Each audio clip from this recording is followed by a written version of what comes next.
Waqt il-programm Bondi Plus, il-Kap tal-Oppozizzjoni Joseph Muscat għalli l-ewwel priorità għalih hija l-istabilità ta' pajjiżna.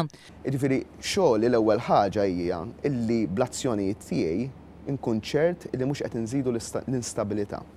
F'sitwazzjoni bħal din, l-iktar ħaġa ċara tista' ssir huwa li l-Prim Ministru jmurru għal vot ta' fiduċja. Fi kliem il-mexxej Laburista Joseph Muscat, fiċ-ċirkostanzi preżenti f'pajjiżna, vot ta' fiduċja huwa xi ħaġa naturali għal kwalunkwe demokrazija tad-dinja.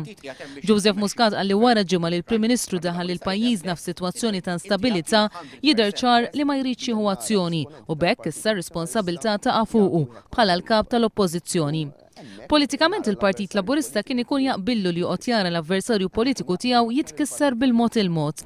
Il-pajjiż jaqbillu ma naħsibx, għax fil-verità il-pajjiż l-ekonomija diġà qiegħda tiġġammja u jekk ikompli jiġri hekk fil-waqt li l-Labour Party jkun qed jiggwadanja, il-pajjiż ikun qed jitlef.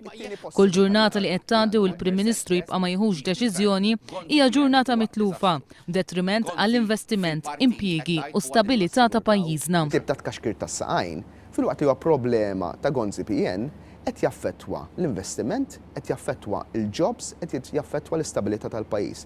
Li qed joħroġ huwa li għandna Prim Ministru iggranfat mas-siġġu tal-poter.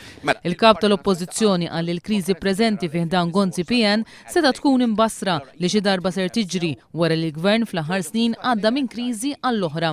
Bħal fil-kwistjonijiet tal-Konkatedral ta' San Ġwan, tal-referendum tad-divorzju, tal-Power Station, tal-Arriva u tal-Onorarja. Joseph Muscat qal li l-problema ma bdietx minn Franco De Bono, iżda De Bono huwa bis-sintomu tal-problemi fl-istil ta' tmexxija ta' Gonzi PN.